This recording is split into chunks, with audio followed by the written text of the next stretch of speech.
لا مدين موقه أرجو غفرانا عفوا عنده مقتدايا نبي وصحبه نجوم للهدايا في زماه।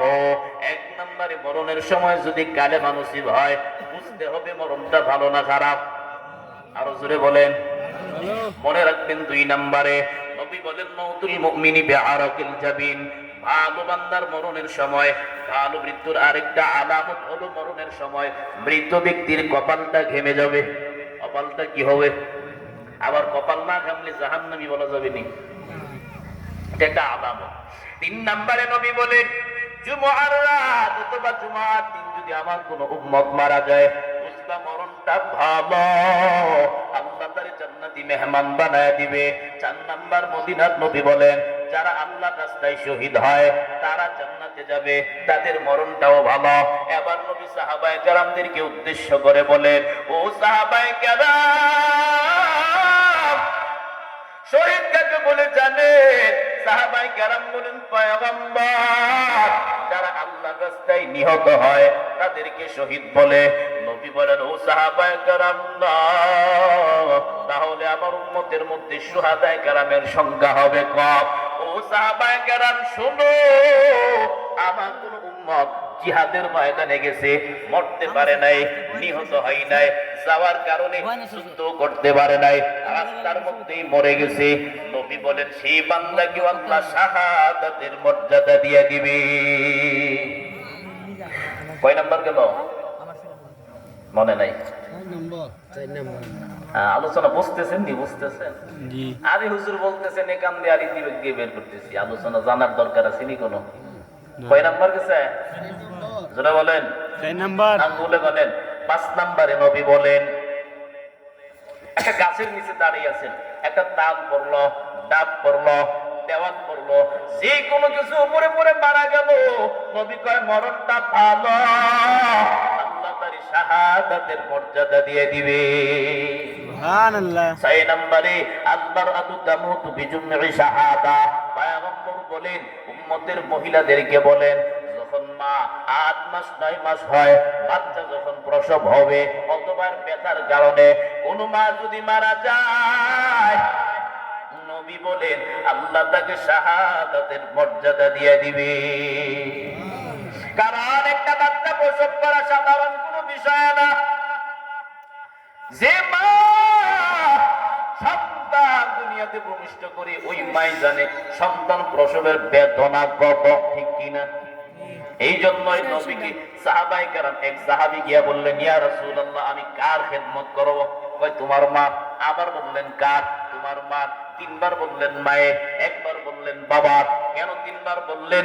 উলামায়ে কেরাম বলেন তিনটা জায়গায় মা কষ্ট করে বেশি, এই জন্য মায়ের কথা তিনবার বললেন।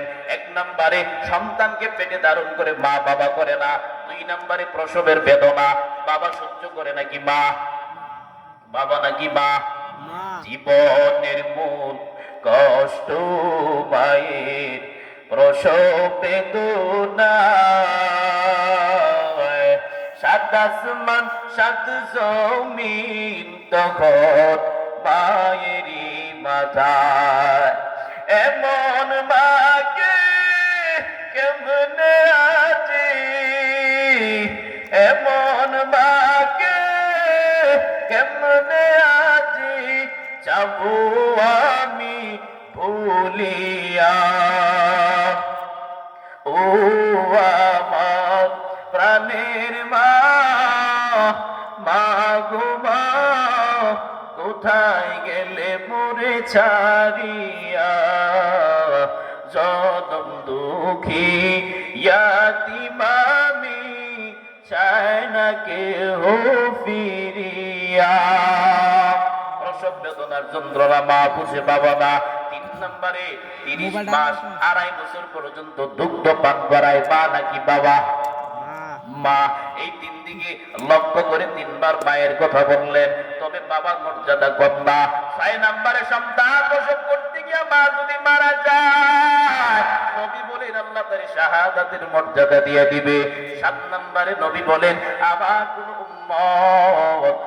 কোন উম্মত যদি বিস্ফোরা ব্যথা বেদনার কারণে বারবার চিকিৎসা করে ভালো হয় আবার উঠে, ব্যথার যন্ত্রণায় যদি কোনো উম্মত মারা যায়, মদিনার নবী জানায় ওই উম্মতটাও শাহাদাতের মর্যাদা লাভ করবে, তার মরণটা ভালো। 8 নম্বরে মদিনার নবী বলে আমার কোন উম্মত যদি আগুনে পুড়ে মারা যায়, তার মরণটা ভালো, আল্লাহ তার শাহাদাতের মর্যাদা দিয়ে দিবে। এখন আগুন জ্বালায় আগামীকালকে লাভ দিবেন নি? ইচ্ছা কইরা পড়লে আবার এটা আত্মহত্যা। ইচ্ছা করে আগুনে চাপ দিলে কি আত্মহত্যা। কেউ যদি আগুনে পুড়ে মারা যায়, ওই যে গত বছর চালক গাড়ির একটা লঞ্চে আগুন ধরে গেল, কত যাত্রী কত ভাই বোনেরা দুনিয়া থেকে চলে গেল, নবী বলেন সমস্ত উম্মতেরা জান্নাতে যাবে। কয় নাম্বার গেল? 9 নাম্বার মান কানা দুনা মালিহি ফাহুয়া শাহীদুন। পয়গম্বর বলেন আমার কোন উম্মত নিজের ধন সম্পদ রক্ষা করতে গিয়া মারা গেল, নিজের কোন ধন সম্পদ বাঁচাইতে গিয়া চুরির আঘাতে মারা গেল, নবী বলেন তার মরণটা ভালো, জান্নাতে চলে যাবে। 10 নম্বরে মান কানা দুনা আহলিহি ফাহুয়া শাহীদুন।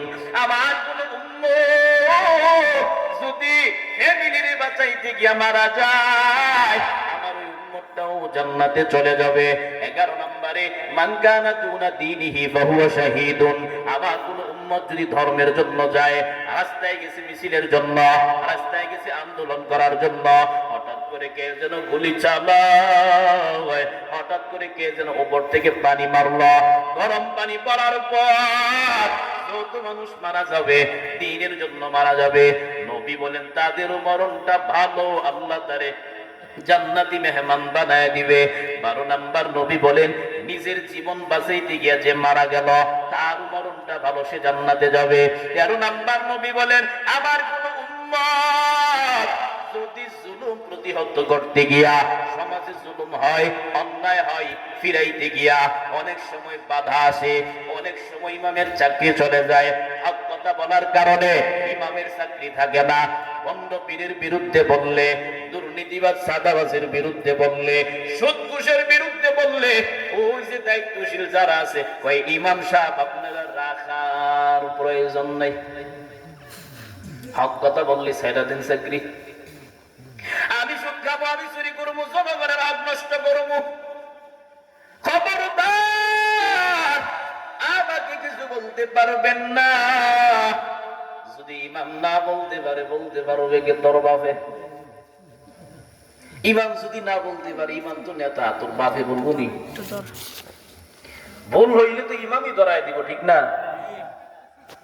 14 নম্বরে নবী বলে আমার কোন উম্মত যদি ওই যে আল্লাহর রাস্তায় পাহারাদার অবস্থায় মারা যায়, নবী বলেন তার মরণটা ভালো, সে জান্নাতে যাবে।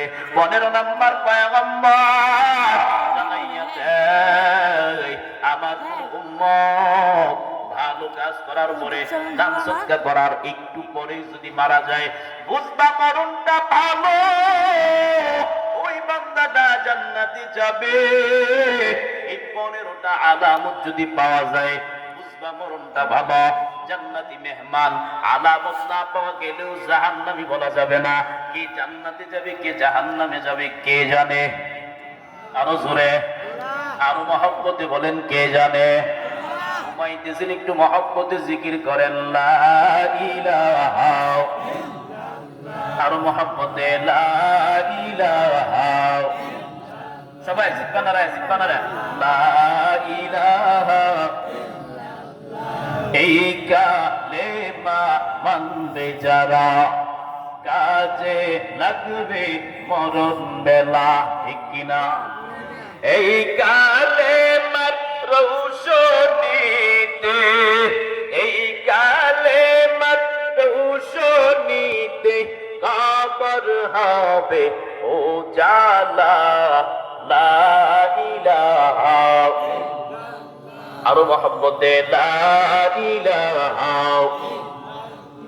লা ইলাহা ইল্লাল্লাহু মুহাম্মাদুর রাসূলুল্লাহ। খারাপ লাগতেছে আপনাদের? আল্লাহ বলেন, ও গোলাম, তোমরা যেহেতু আমার কাছে আসবা, মরবা যেহেতু ভালোভাবে মরো। পীরের পায়ে সিজদা দিয়া মরণ কি লাভ? অন্যের গোলামি করে মরে কি লাভ? জীবন দিয়েছেন আল্লাহ, হায়াত দিয়েছেন আল্লাহ, রিজিক দিতেছেন আল্লাহ, শক্তি দিয়েছেন আল্লাহ, রক্ত দিয়েছেন আল্লাহ। যা কিছু দেব সব মালিকের জন্য দেব, দুনিয়ার কারোর জন্য রক্ত দেব না। মরণের ভয় অন্তরে ঢুকাও। ও পর্দার অন্তরালের মা, আজকে আপনার নামাজ নাই, আমল নাই, পর্দা নাই, স্বামীর খেদমত নাই, শ্বশুর শাশুড়ির খেদমত নাই। ও মা, মন চাই জিন্দেগি করে করে জীবনটারে পার করতেছ, এমনকি একটা ভালো সন্তানের মা বাবাও হতে পারলা না। ও মা, কপালটা পুরিও না। আল্লাহ পাক আমি বানাইয়া পাঠাইছি, কপালটাকে ধন্য বানাও, কপালটারে ভাগ্যবান বানাও। আল্লাহর দরবারে হাজিরা দেওয়ার আগে একটা আদর্শবান সন্তান বানাও। যদি পারো হাফেজ বানাও, আলেম বানাও, মাদ্রাসায় পড়াও। যদি না পারো, হাফেজ যদি বানাইতে না পারো, অসুবিধা নাই। আলেম বানাইতে পারলা না, অসুবিধা নাই, নামাজি তো বানানো যাবে। ঠিক নেই? তুমি স্কুলে পড়ো, কলেজে পড়ো, ব্যবসা করো, কোনো অসুবিধা নাই। ইসলাম সব কিছুর অনুমতি দেয়। তুমি স্কুল মে কলেজ মে পড়ো, কুছ নেহি নুকসান। তুমি স্কুল মে কলেজ মে পড়ো, কুছ নেহি নুকসান। ইসলাম কি তামাম হুদুদ জব করো ফরমান, इस्लाम की तमाम हुदूद जब करो फरमान।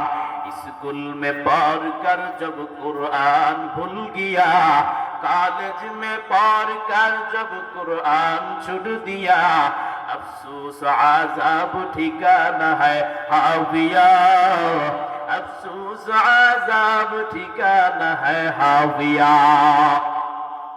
स्कूल पढ़ो, कॉलेज पढ़ो, চাকরি করো, ওখানে থেকেও তো আমার নবীর আদর্শের মালাটা গলায় লাগানো যায়, ওখানে থেকেও তো নামাজ পড়া যায়। তোমার মতো আমার মতো কত বান্দা দুনিয়ার লাইনে চলে, গাড়ির ড্রাইভার, কৃষি কাজ করে। তোমার মতো আমার মতো কত মানুষ দিন মজুর, রিক্সা চালায়, ব্যবসা করে, বাণিজ্য করে, কত কিছু করে, এরপর আবার দিনের লাইনে চলে। তুমি কেন পারবা না? আল্লাহ যদি বলে আমার বান্দা পারলো, তুমি কেন পারলো না? কি জবাব দিবা? কোনো উপায় নাই, কোনো রাস্তা নাই। এই জন্য বাবা, মরণের আগে আপনার কাছে নিজের কৃত গুনাহের জন্য নিজের উপর লজ্জিত হইয়া আল্লাহর কাছে কান্নাকাটি করো। আয় আল্লাহ, আমার মতো জালিম কেউ নাই, খারাপ কেউ নাই, আমার মতো নাফরমান কেউ নাই। ربنا ظلمنا أنفسنا وإن لم تغفر لنا وترحمنا لنكونن من الخاسرين।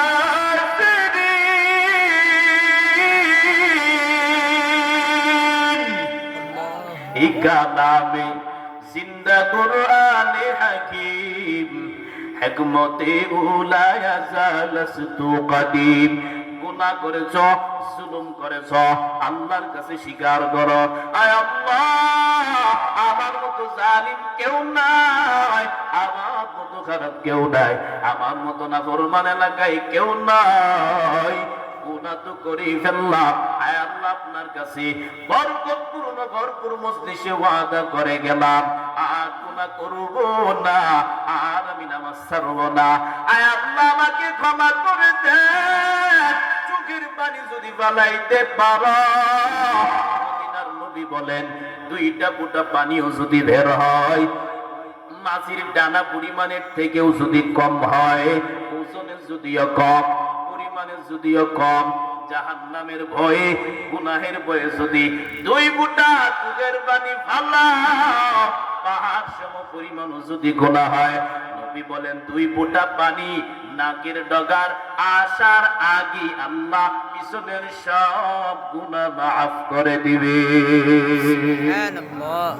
या इलाही मुझसे मुझको दूर कर ताकि देखो मुझ में तुझको एक नजर या इलाही तू मेरा माबूद है या इलाही तू मेरा माशूक है। কার কাছে আমরা তওবা করব? আরো জোরে বলেন না। ঘুমায় গেছেন মনে হয় নাকি? কার কাছে তওবা করব? আল্লাহ।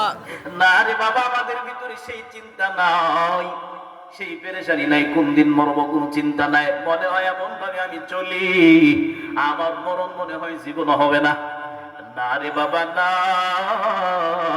পালাইবার কোনো সুযোগ নাই। নবীর বিবি যাদের কোনো গুনাহ নাই, যাদের অন্যায় নাই, আল্লাহ মাফ করে দিয়েছেন, তারাও মরণের ভয়ে কান্না করে। ও এলাকার মুসলমান, ও পর্দার অন্তরালের মা, ওর এলাকার যুবক, তোমার ভিতরে চিন্তা নাই, তোমার ভিতরে পেরেশানি নাই, তোমার ভিতরে কান্না নাই। ও আম্মা জান, আপনারও কান্না নাই, অথচ নবীর বিবি আম্মা জান খাদিজা রাদিয়াল্লাহু আনহা, যার কোনো গুনাহ নাই, মাফ করে দিয়েছেন। উনিও মরণের ভয়ে কান্না করেন, উনিও কবরের ভয়ে কান্না করেন। নবীর সাহাবী উসমান কবরের চিন্তায় কান্না করতে করতে দাড়ি চুল সাদা হয়ে গেছে। এমন একজন বুজুর্গ পাবেন না, এমন একজন ওলি পাবেন না, এমন একজন পীর পাবেন না, যার মরণের ভয় নাই, কবরের ভয় নাই।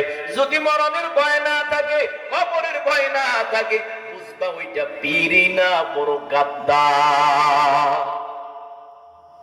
মরণের ভয় অন্তরে ঢুকাও।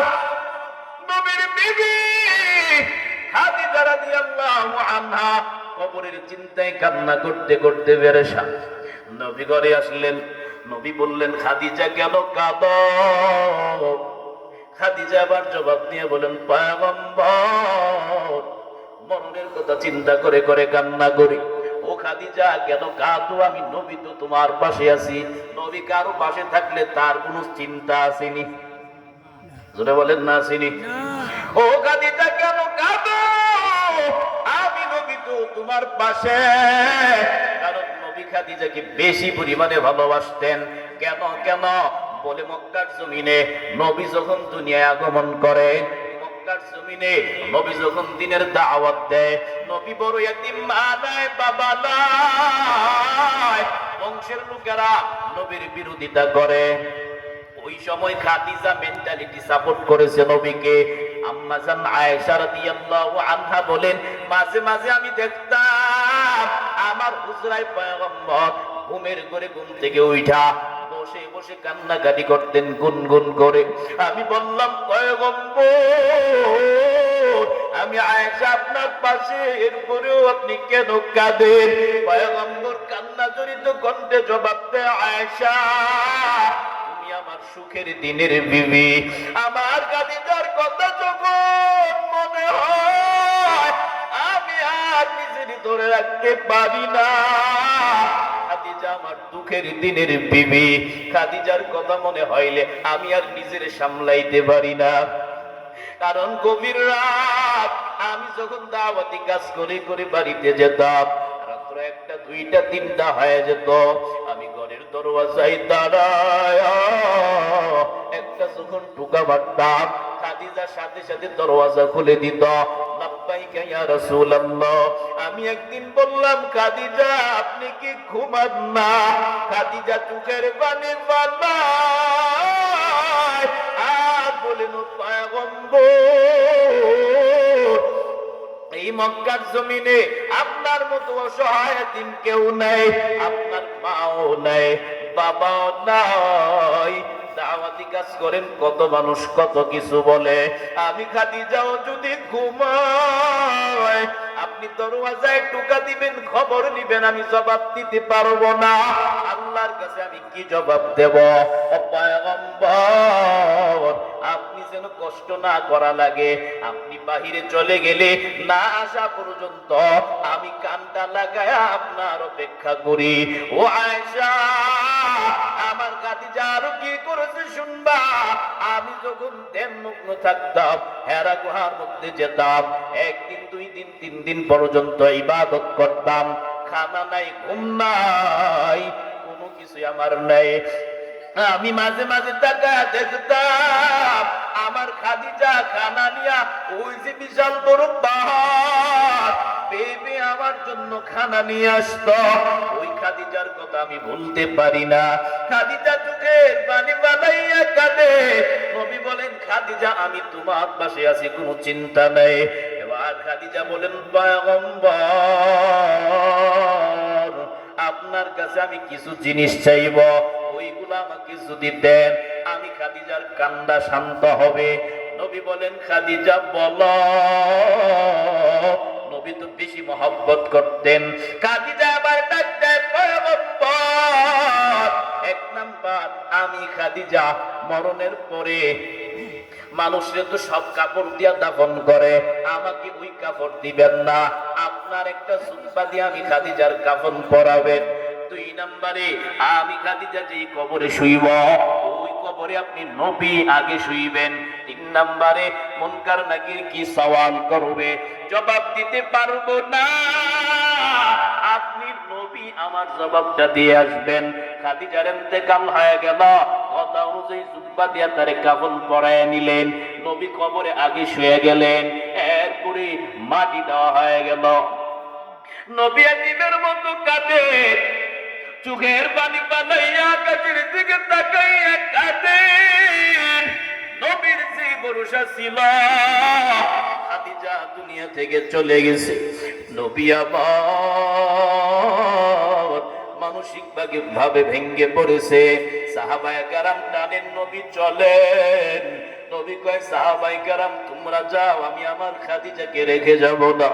ও সাহাবায়ে কেরাম তোমরা যাও, আমি আমার খাদিজারে ফালাইয়া যাব না। টানাটানি করুন, সাহাবায়ে কেরাম চলে গেছেন। অনেক সময় হয়ে গেল, প্রশ্ন করার জন্য কেউ আসে না।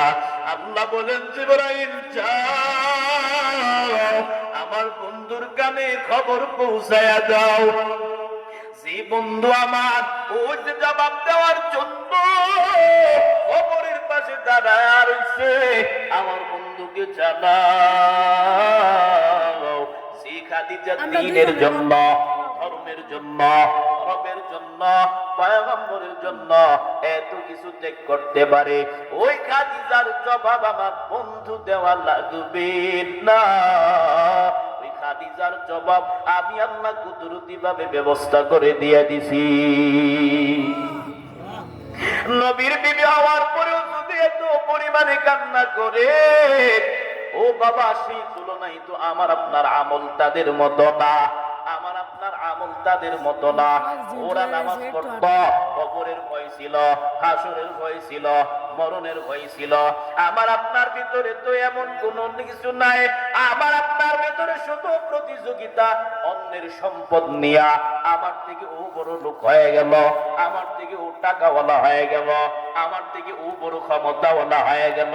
আমি কিভাবে আরেকজনের থেকে বেশি বড় লোক হব, আরেকজনের হক কিভাবে নষ্ট করব, আরেকজনের মান সম্মান কিভাবে ক্ষুণ্ণ করব, পাশাপাশি বাড়িঘর যারা আছে তাদের সাথে কিভাবে আমি হিংসা হিংসি করব, সেই চিন্তা আমাদের ভিতরে ভরপুর, ঠিক নেই? কারণ সমাজে দেখা গেছে হিংসাটাই শেষ করে দিছে। পরস্পরের ঝগড়া কেন হিংসা? ওরে দেখতে পারে না, অথবা সমাজের মধ্যে তৃতীয় পক্ষের মানুষ ঝগড়া লাগায়া রাখছে, আছে না? অনেকে ঝগড়া লাগলে 2 জনের ঝগড়া, তৃতীয় শয়তানে ওরে গিয়ে একরকম বুঝায়, আরেকটা রেখে আরেক রকম বুঝায়। আগে যাও মোটামুটি ঝগড়া গালাগালি ছিল, ও বুঝানোর পরে এখন মারামারি শুরু হয়েছে, আছে না? এমন আছে। আল্লাহর নবী এটা পছন্দ করেন না। নবী ঝগড়া লাগলে মিলাই দিতেন, নবী ঝগড়া লাগলে মিলাই দিতেন। আর আমরা কি করি? আগুন নিভাই কি দিয়ে? কেরোসিন দিয়ে। আগুন নিভাই কি দিয়ে? কেরোসিন দিয়ে। কেরোসিন দিয়ে। কেরোসিন দিলে আগুন নিবে? দিবেনি? আমাদের ঝগড়া ভাঙানোর নিয়ম হয়ে যায়। এই যে বললাম না, আগে যাও মোটামুটি গালাগালি করছি দুইজনে, হ্যাঁ দ্বিতীয় পক্ষকে হেরে বুঝাইছে একরকম, হেরে বুঝাইছে একরকম, এই দুইজনের ভিতরে আরো হিংসা বাইরে গেছে।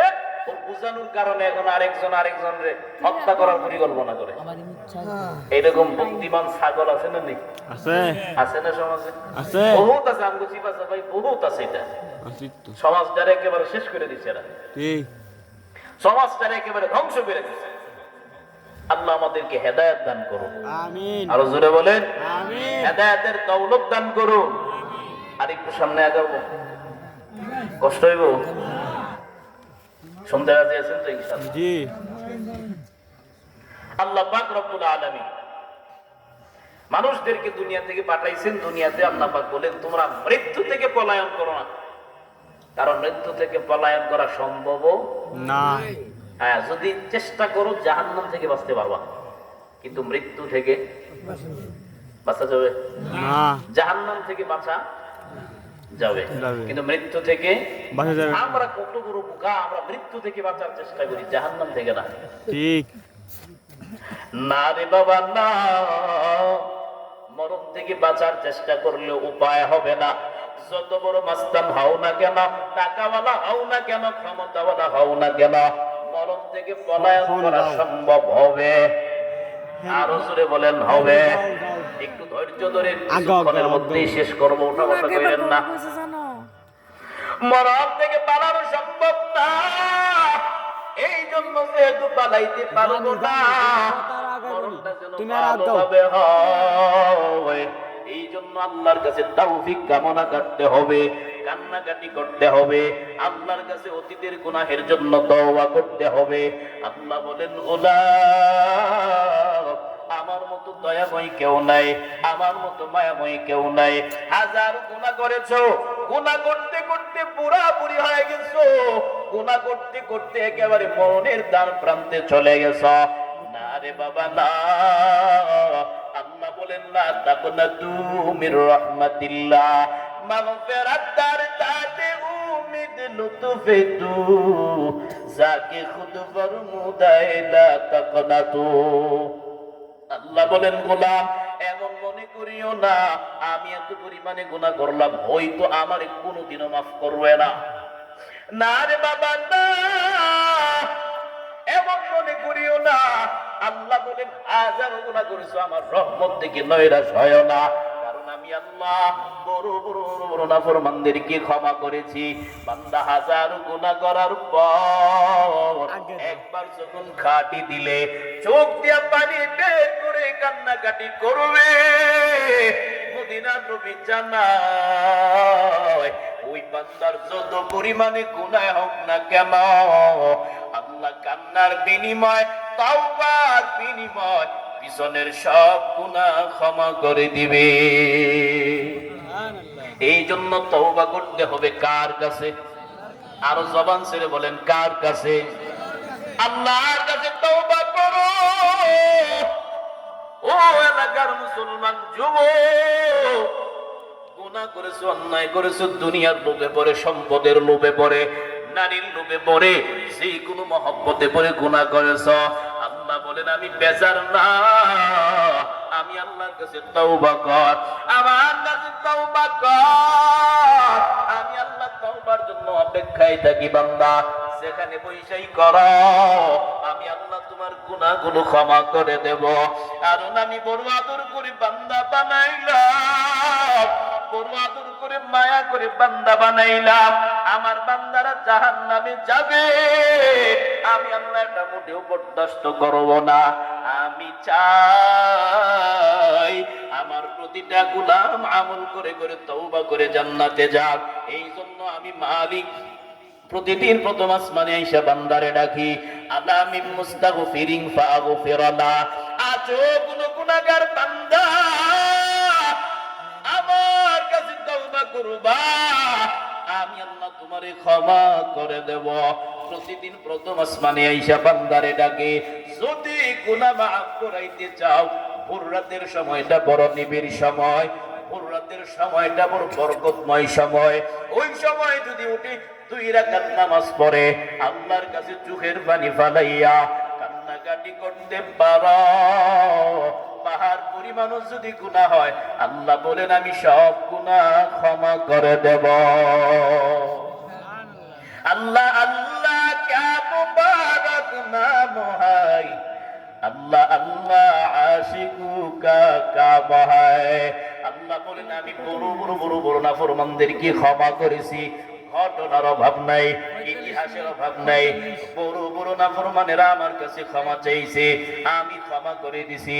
ওমর বলেন আমি নবীর দরবারে দ্বীন শিখার জন্য রওনা হয়ে গেলাম।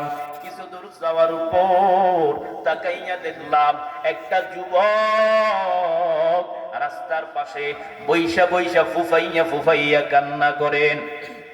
ওমরকে দেখার পর যুবক ডাক দিলেন, ভাই ওমর কোথায় যাও? বলে নবীর কাছে যাই। এবার যুবক বলেন, ভাই ওমর আমাকে নিয়ে একটু নবীর দরওয়াজায় চলো, আমি নবীর সাথে পার্সোনাল ভাবে কিছু কথা বলবো। ওমর বলে আমার কাছে বলো। যুবক বলে না, শুধু চোখের পানি ছেড়ে ছেড়ে কান্না করে। এবার যুবক রে নিয়া ওমর নবীর দরবারে রওনা, নবীর কাছে যায়। যুবক নবীর কাছে যাওয়ার পরে চোখের পানি ছেড়ে ফুফাইয়া ফুফাইয়া কাঁদে। নবী ডাক দিলেন, যুবক কেন কান্না করো বলো? যুবক বলে, পয়গম্বর আমি বড় নাফরমান, আমি বড় গুনাহগার, আমি বড় অন্যায়কারী, আমার মতো নাফরমান জমিনে কেউ নাই। আমি যে গুনাহ করেছি এমন গুনাহ কেউ করে নাই। নবী বলেন, যুবক কি গুনাহ করেছো আমার কাছে বলো, না বললে তো আমি বুঝবো না, আমার কাছে তুমি বলো। যুবক বলে না, কান্নার পরিমাণ শুধু বাড়াইতেই থাকে বাড়াইতেই থাকে। নবী বলেন, বলো।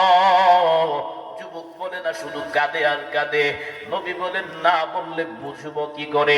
যুবক এবার একটু দুর্বল হইয়া নবীর কাছে চোখের পানি ছেড়ে ছেড়ে বলেন, পয়গম্বর আমি এমন এক গুনাহগার, আমার গুনাহের কথা শুনবেননি। ও নবী আমার পেশা হলো মাইয়িতকে যখন দাফন করা হয় কবরে, সবাই যখন কবর থেকে বিদায় নেয়, আমি যুবক ওই মাইয়িতের শরীর থেকে কাফনের কাপড়টা উঠাইয়া পরিষ্কার করে আমি আবার বাজারে বিক্রি করে দেয়। নবী গো, এই জায়গায় যদি ঘটনাটা কেমত হতো নিজের সান্ত্বনা দিতে পারতাম। ও নবী আবার ঘটনা এখানে শেষ না, ঘটনা মাত্র শুরু। ও নবী আমার একদিন রাতের বড় ঘটনা, একটা সুন্দরী যুবতীকে দাফন করাইয়া যখন কবরের মধ্যে রেখে দেয়, প্রতিদিন গভীর রাতে সবাই আরামে ঘুমায়, আমি কাফন চুরি করার জন্য কবরে চলে গেলাম। কবরে যাওয়ার পর ওই যুবতীর শরীর থেকে যখন আমি কাপড় গুলো উঠাইয়া নিলাম, উলঙ্গ বানায় ফেললাম, যুবতীটা উলঙ্গ হয়ে গেল। আমার নজরটা তার দিকে পড়ে গেল।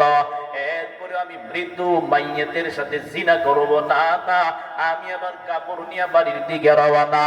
কবর থেকে উঠে এক কদম দুই কদম সামনে আগায় পিছনে যায়, শয়তান আমারে কুমন্ত্রণা দিতে শুরু করে আর বলে, যুবক এমন সুযোগ আর পাবি না, এমন সুন্দরী আর পাবি না,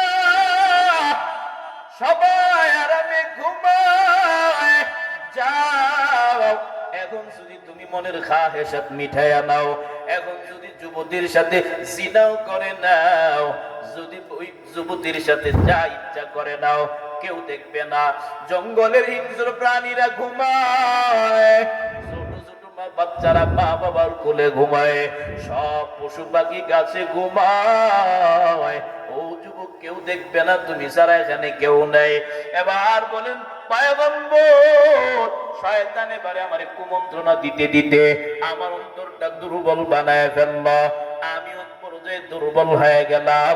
গুনাহ করার জন্য আবার আমি কবরের মধ্যে চলে গেলাম। কবরে যাওয়ার পর আমি ওই মৃত যুবতীর সাথে জিনা করলাম, মনের খাহেসাতটা মিঠাইয়া নিলাম, মনের খাহেসাত মিঠাইয়া এবার আমি কবর থেকে উঠে বাড়ির দিকে চলে যাব। পিছন দিক থেকে কি যেন আওয়াজ আসতেছে আর বলতেছেন, যুবক আমি তোর কি ক্ষতি করলাম, তুই আবার কেন এত বড় সর্বনাশ করে দিলি রে যুবক? আমি তোর কি ক্ষতি করলাম, তুই আমার এত পরিমাণে ক্ষতি করলি? যুবক বলেন, পয়গম্বর কথাগুলো যখন আমার কানে আসছে, নিজেরে আমি আর স্থির করতে পারলাম না, নিজেরে আমি আর সামলাইতে পারলাম না, নিজেকে আর নিজে ক্ষমা করতে পারলাম না। কি করবো, আমি তো করেই ফেললাম।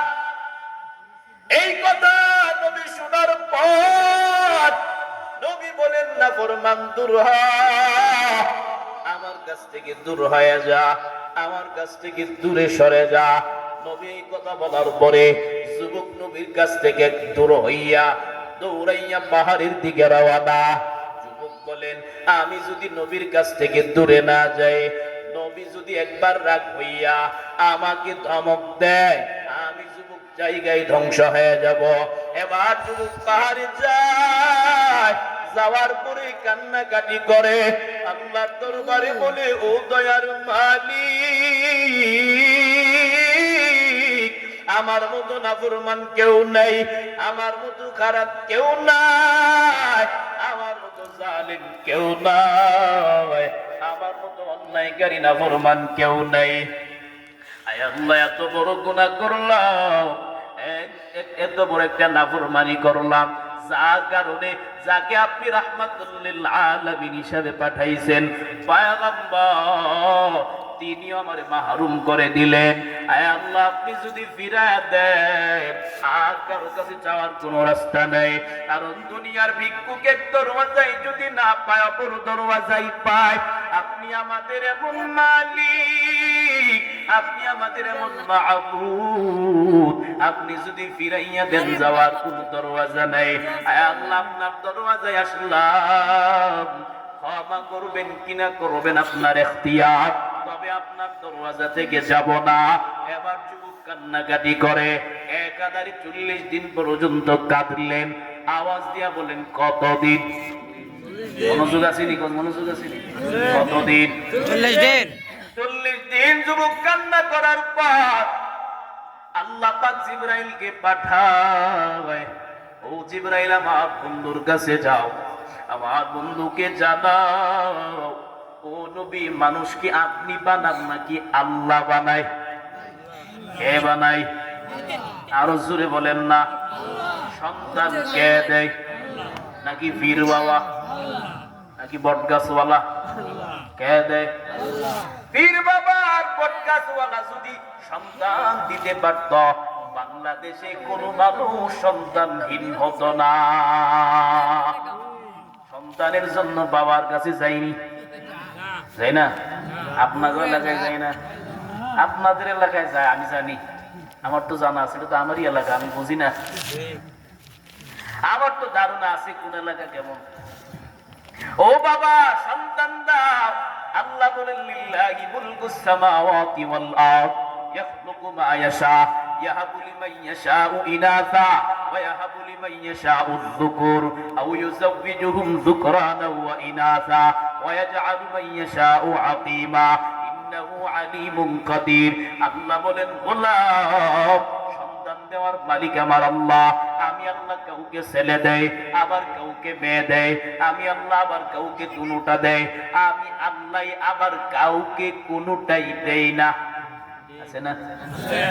কত মানুষ সন্তান অভাব নাই, আবার কেউ কান্নাকাটি করে চিকিৎসা করেও সন্তান হয় না, ঠিক নেই? আবার কত মানুষ আল্লাহ সন্তান দেয়, নিতেও চায় না, আছে নি? আল্লাহ দেয়, জোর করে বন্ধ করে। আর আমগো এখন মন মানুষের তো পয়সা গেছে একেবারে। কয়েক বছর আগে বলছে, মানুষের সংখ্যা যে পরিমাণে বাড়তেছে, জন্ম নিয়ন্ত্রণ করো, জন্ম নিয়ন্ত্রণ করো, নাইলে ভবিষ্যতে এই দুনিয়াতে থাকতে সমস্যা হবে। সন্তান কয়টা? একটা, দুইটা, একটা হইলে ভালো, সর্বোচ্চ কয়টা? দুইটা। কারণ মানুষ বাড়তেছে, মানুষ বাড়লে পৃথিবীতে থাকতে সমস্যা হবে। অথচ নবী আল্লাহ বলছেন ওয়ালা তাকতুলু আওলাদাকুম খাশিয়াতা ইমলাক নাহনু নারযুকুকুম ওয়া ইয়্যাকুম। সন্তান আল্লাহ দেয়, রিজিক আল্লাহ তারে দিয়েই দুনিয়াতে পাঠায়। তুমি রিজিকের ভয়ে সন্তানকে হত্যা করিও না। ও বলতেছে মানুষ যদি না মারে, জন্ম নিয়ন্ত্রণ না করে, তো ভবিষ্যতে দুনিয়াতে থাকতে সমস্যা হবে। আমরা বলি তুই আগে মর, তুইও তো মানুষ, এ মানুষ না? এরপরে তোর পরে মার, কারণ ওইটা বাচ্চা দেওয়ার একটা গোড়াও, ঠিক নেই? এরপরে তোর মারে মার, কারণ তোর মাও বাচ্চা দিছে। তোর বাপেরে মার, তোর 14 গোষ্ঠী মার, বাইরে তো আমরা মরছি, তোরাও মর। এইলি ঠিক আছে, আমরা মরবো যা। তুই আগে নিজেরে ঠিক কর, নিজের কারখানা বন্ধ কর, এর উপরে কর জন্ম নিয়ন্ত্রণ। আল্লাহ যদি দেয় ফিরানোর কোন ব্যবস্থা আছে নি? আছে নি?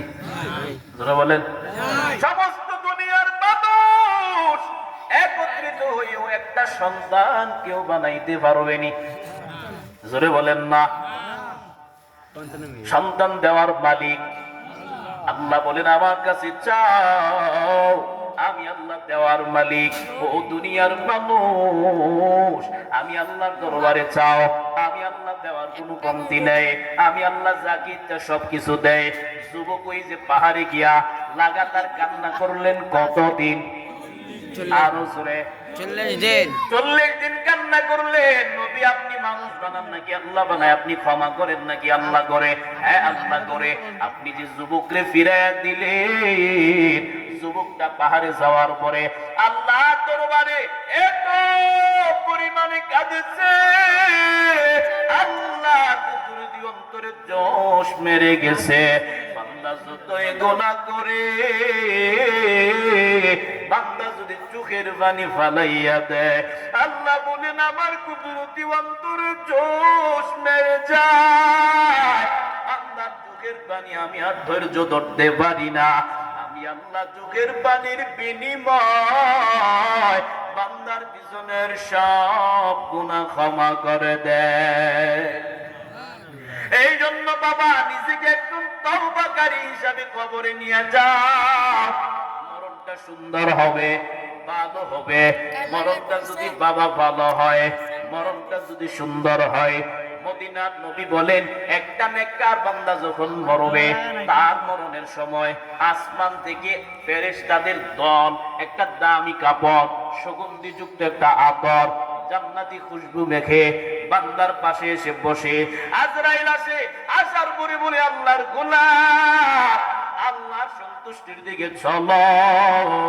এবার জানটা যখন নিয়ে নেয়, এবার ফেরেশতারা যারা আসছে, তারা ওই কাপড় দিয়া পুতলাটারে, ওই যে রোহটারে পেঁচাইয়া সুগন্ধি যুক্ত কাপড়টারে নিয়া উপরের দিকে যায়, আসমানের দিকে যায়। ফেরেশতারা বলে কার আত্মা, কার রূহ এটা? বলে অমুক এলাকার অমুকের ছেলে। বলে কপালটা বড় ভালো, কপালটা বড় ধন্য, তার মরণটা ভালো। তার রূহটা যখন উপরে নেয়, সকলে আহলান সাহলান মারহাবা স্বাগতম অভিনন্দন জানায়। আল্লাহ বলেন আমার বান্দার আমলনামাটা ইল্লিয়িনে রেখে রূহটা আবার দেহের মধ্যে ফিরাইয়া দাও।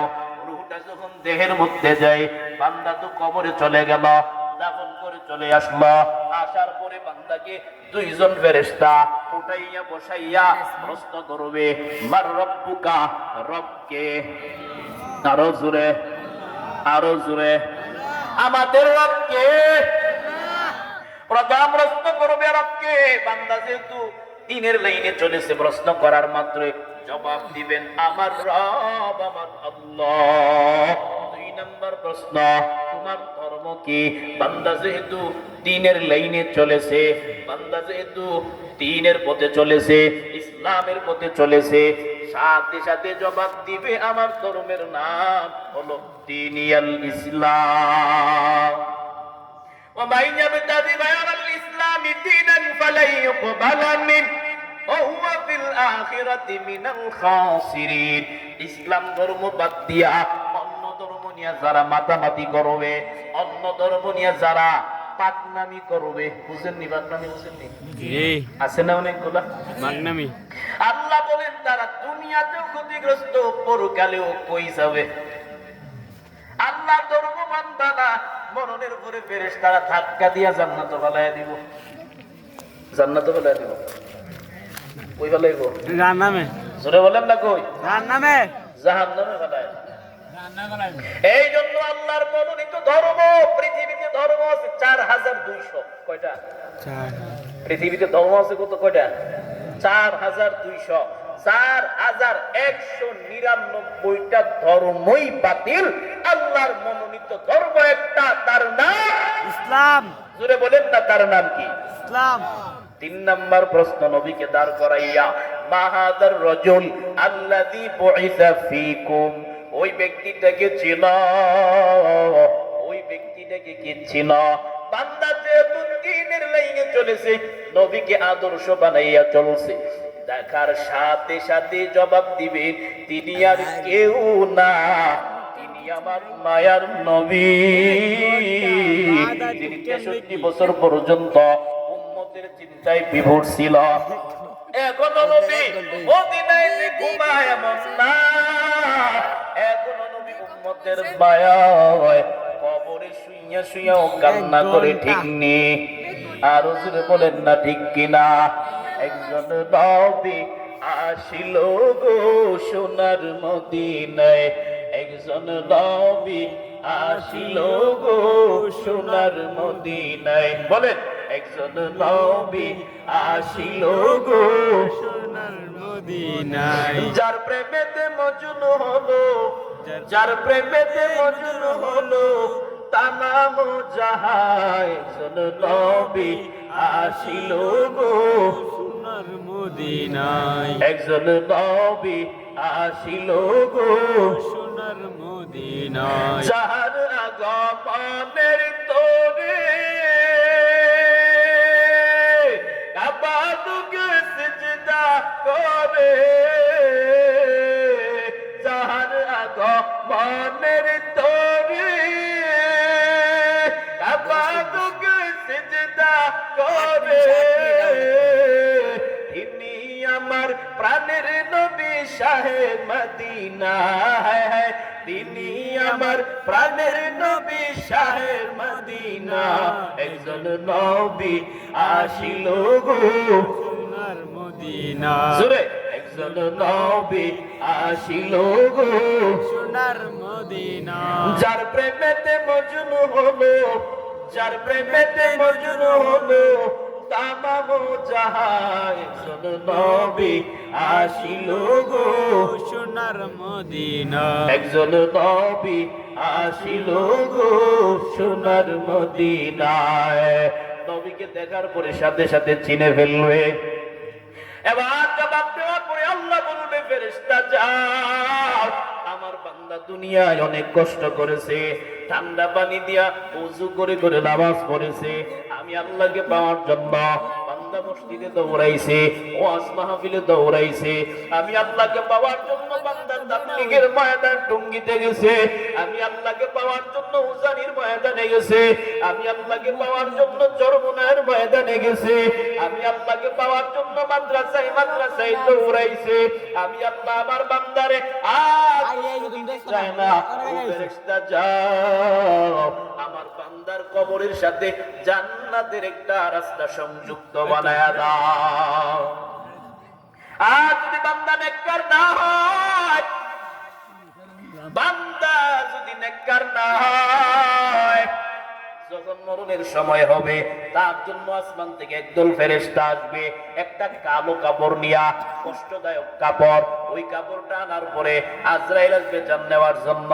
ওই আল্লাহর নাফরমান বের জান বের হয় না, রূহ বের হয় না, ছুটাছুটি করে, একবার পায়ে আরেকবার মাথায় গিরাই গিরাই দৌড়ায়। আজরাইল একটা আপ করে যখন মারবে, নাফরমানে রূহটা বের হয়ে যাবে, চক্ষু দুইটা উল্টা যাবে, ছিদ্রগুলো সব একেবারে টাস টাস করেছে হয়ে যাবে। নাফরমানের রূহটা আবার যখন কষ্টদায়ক কাপড়ে পেঁচাইয়া প্রথম আসমানে যাবে, ফেরেশতারা দরওয়াজা বন্ধ করে দিবে আর বলবে তার রূহটা এখান থেকে নিয়ে যাও, উপরে নেওয়ার কোনো পারমিশন নাই, তাড়াতাড়ি এখান থেকে সরাও, উপরে যেতে দেব না। এইভাবে অনেক আগুতি মিনতি করবে কিন্তু সুযোগ দিবে না।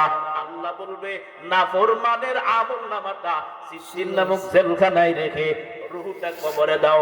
আবার কবরে রূহ দেওয়ার পরে প্রশ্ন করবে রবকে, দিন কি, ধর্ম কি, নবীকে, জবাব দিতে পারবে না।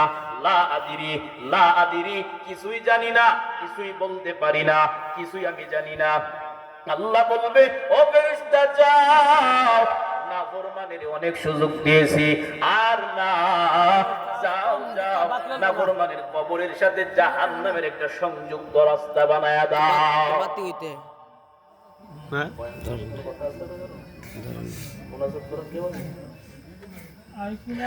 জাহান্নাম, জাহান্নামের সাথে রাস্তাটা সংযুক্ত বানায়া দাও। ওর এলাকার মুসলমান যুবক, ও বৃদ্ধ বাবা, পর্দার অন্তরালের মা, জীবনে কত কিছু করলেন, কত গুনাহ করলেন, কত নাফরমানি করলেন। এখন তো সময় আছে, আল্লাহর কাছে বরকতপূর্ণ মজলিসে ওয়াদা করে যান, আর গুনাহ করব না, নামাজ ছাড়ব না, বেপরদাই চলব না, মা বাবাকে কষ্ট দেব না, আর আমি মুরব্বীদের সাথে বেয়াদবি করব না, নবীর সুন্নতের মালাটা গলায় লাগাইয়া চলব, জনগণের হক নষ্ট করব না, এতিমের ধন সম্পদ আত্মসাৎ করব না, উলামায়ে কেরামের বিরোধিতা করব না, মা বাবার সাথে বেয়াদবি করব না, পাঁচ ওয়াক্ত নামাজ পড়ব, সুন্নতের দাড়িটা রেখে রেখে নবীর খাঁটি আশিক হইয়া কবরে যাব, নবীর পাগল হইয়া কবরে যাব। বাবা তওবা করার যদি নিয়ত হয়, মুনাফিকি যদি অন্তরে না থাকে, খাঁটি তাওবার নিয়তে আমার মালিককে দুটো হাত উঁচু করে দেখাইয়া দাও। নারায়ে তাকবীর, নারায়ে তাকবীর। আয় আল্লাহ, আপনি আমাদের সকলের হাত কবুল করেন। আয় আল্লাহ, আমরা তওবা করতেছি, আর অন্যায় করব না, নামাজ ছাড়ব না, বেপরদায় চলব না, মা বাবাকে কষ্ট দেব না, দ্বীনের পথে চলব, সুন্নতের মালাটা গলায় লাগাইয়া চলব। আয় আল্লাহ, আপনি আমাদের সকলের তওবাকে কবুল করে নেন, তওবার উপরে মজবুত হয়ে চলার তৌফিক দান করেন, আমিন। আরো করতেন না আলোচনা? করতে থাকেন, করতে করতে এখানেই মইরা যান, আমার কোনো আপত্তি নাই, তো আলোচনা ছাড়া যাবে না। আলহামদুলিল্লাহ, অনেক সময় আলোচনা হয়েছে, প্রায় 1.5 ঘন্টা হয়ে গেছে। কষ্ট লাগতেছে আপনাদের? না, 1.5 ঘন্টা। প্রতিদিনই আলোচনা করা লাগে। আমাদেরও মনে করেন একটা বিষয় আছে, চালানো খুব কষ্ট। যারা এখানে কথা বলে, আজকে এখানে আসার আগে কিন্তু আরো একটা আলোচনা করছে। প্রতিদিন কথা যারা বলে তারা বলতে পারে কি পরিমাণে যে প্রেসার যায় গলার মধ্যে, কি পরিমাণে যে। আপনারা তো আজকে আসছেন, আয়োজন একটা, আমরা তো সব সময় করা লাগে। দেখা গেছে প্রেসার প্রচুর পরিমাণে পড়ে আমাদের গলার মধ্যে। যারা কথা বলে তারাই বলতে পারে। মাঝে মাঝে আমাদের বহু বক্তা আছে যাদের চিকিৎসা বাংলাদেশে না, যাইতে হয় মাদ্রাজে, লক্ষ লক্ষ টাকা খরচ হয়। এই জন্য আশেপাশে ভাই শব্দ না করি আমরা, এই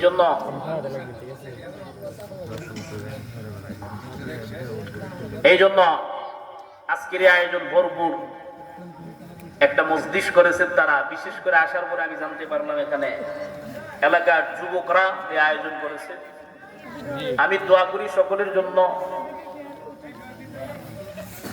আল্লাহ পাক যেন আজকের আয়োজন ভরপুর কামিয়াবি দান করে, বলেন আমিন। এই আয়োজন হওয়াতে আপনারা খুশি না বেজার? খুশি না বেজার? কারো মনে কোনো কষ্ট আসেনি?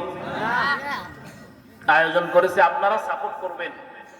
আর এই বছর আলহামদুলিল্লাহ মাহফিলে বাধাটা একটু কমই আসে, প্রোগ্রামও সারা বাংলাদেশে হইতেছে। প্রোগ্রাম এখন প্রচুর পরিমাণে। আমরা আগে দেখতাম গত বছরও মাহফিল মনে করেন মোটামুটি রমজান পর্যন্ত বুকিং হইতে হইতে মোটামুটি অনেক সময় লাগছে। আলহামদুলিল্লাহ এবছর তো প্রোগ্রামের অনেক অনেক চাহিদা, মানুষের অনেক চাহিদা।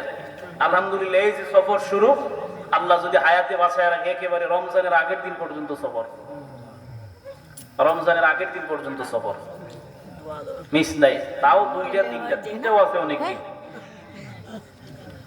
এই জন্য আপনাদের দোয়া ছাড়া কিছু না, আপনাদের দোয়া ছাড়া কিছুই করতে পারবো না। আমি আপনাদের ভৈরবেরই সন্তান, আমি আপনাদের দোয়া নিয়ে এগিয়ে যেতে চাই। কারণ আমি এখানে বসা আমার নিজের কোনো যোগ্যতা না, আমার উস্তাদদের দোয়া, মা বাবার দোয়া, আমার এলাকাবাসীর দোয়া, আমার ভৈরবের মানুষের দোয়া, এই পর্যন্ত আল্লাহ আমার নিয়ে আসছে। দোয়া করবেন তো আপনারা আমার জন্য? দোয়া করবেন তো নাকি বদদোয়া করবেন? আলোচনায় কেউ কষ্ট পাইছেন আপনারা? আমার জন্য খাস করে দোয়া করবেন। আমার সমবয়সী যারা আছেন, ছোট ভাই হিসাবে যারা বাবার সমতুল্য আছেন, আপনারা সন্তান হিসেবে আমার জন্য খাস করে দোয়া করবেন। আমিও আপনাদের জন্য প্রাণ ভরে দোয়া করব। আল্লাহ যেন এখানে যারা বসছে, আমার প্রতিটা যুবক ভাই, মুরব্বী বাবা, মা বোনেরা যারা শুনতেছেন, আল্লাহ পাক সকলকে যেন দ্বীনের জন্য কবুল করেন। এখানে অনেক উলামায়ে কেরাম কথা বলেছেন, আমার পূর্বেও তো কথা বলেছেন, অনেক গুরুত্বপূর্ণ কথা বলেছেন। উস্তাদ মুহতারাম মুফতি ইসমাইল হোসেন ভৈরবী সাহেব হাফিজাহুল্লাহ, আরো যারা কথা বলেছেন, আল্লাহ পাক আমাদের সকলকে সহি কথাগুলো আমল করার তৌফিক দান করুন। আরো জোরে। শেষ সময় আমরা একেবারে পৌঁছায় গেছি। এখনো যারা আমরা দ্বীনের পথে চলি না, নামাজের দিকে আমাদের মন ঝুঁকে না, দাড়ি আমাদের নাই, আল্লাহর ওয়াস্তে আমরা এখন থেকে নামাজের জন্য নিয়ত করতে পারি না ইনশাআল্লাহ? দাড়ির জন্য। হ্যাঁ, যুবক যারা আছেন কথা বলেন, দাড়ির জন্য।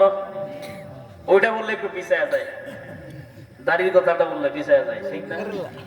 এর পিছায়া যায় কারো কারণ আছে যে আমি যদি এখন দাড়ি রাখি আমি বিয়ে করতে পারবো?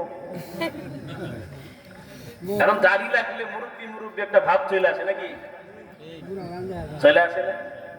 তোমার যদি এতই বয়স মানুষের কম দেখানোর ইচ্ছা থাকে, দাঁত গুলো ফালা দাও, আরো বাবু বাবু লাগবে। দাঁত ফালা দিলে আরো ছোট না? দাড়ি কামাইতেছো, দাঁতও ফালা দাও, বাবুদের দাঁত থাকে কোনো? তো মানুষ বুঝছে তুমি একেবারে বাবু। দাড়ি থাকলে বিয়ে করা যাবে না, দাড়ি থাকলে কিছু করা যাবে না। কেন? আমগো দাড়িওয়ালাদের বউ নাই, আমগো বউ নাই, আমগোর কাছে বিয়ে দিছে না, দিছে না? আলহামদুলিল্লাহ, আপনাদের থেকে অনেক ভালো। চামড়ার ভালো না চরিত্রের ভালো? জোরে বলেন না, চামড়ার ভালো না চরিত্রের ভালো? কোনটা চান? চামড়ার ভালো চান নাকি চরিত্রের ভালো চান? চরিত্রের ভালো বউ বিবাহ করেন, ভালো মেয়ে ঘরে আনেন, শান্তি থাকবে, বরকত পাবেন। যে স্ত্রী স্বামীর জন্য দোয়া করে, তাহাজ্জুদ করে, নামাজ পড়ে, পর্দা করে, ওই ঘরে আল্লাহর খাস রহমত অটোমেটিক চালু হয়ে যায়। সেই ঘরের বিবি নামাজ পড়ে না, ঢিলাগুলুক ব্যবহার করে না, সেই ঘরের বিবি স্বামীর সাথে মহব্বত নাই, ভালোবাসা নাই, স্বামীর জন্য বদদোয়া করে, ওই ঘরে আল্লাহর নাই। এই জন্য যারা অবিবাহিত আছেন, একটা ভালো মেয়ে দেখে বিবাহ করবেন, আপনার জীবন ধন্য। আর যারা বিয়ে করছেন, যেটা আছে এটারই ভালো করার চেষ্টা করেন, নাকি পাল্টানোর কোন সুযোগ আছে? ওটা তো একদিনের 2 দিনের কোনো সংসার না। যেহেতু হয়েই গেছে, খারাপ করে ভালো বানান। আর যার ভালো তো আলহামদুলিল্লাহ, ঠিক না?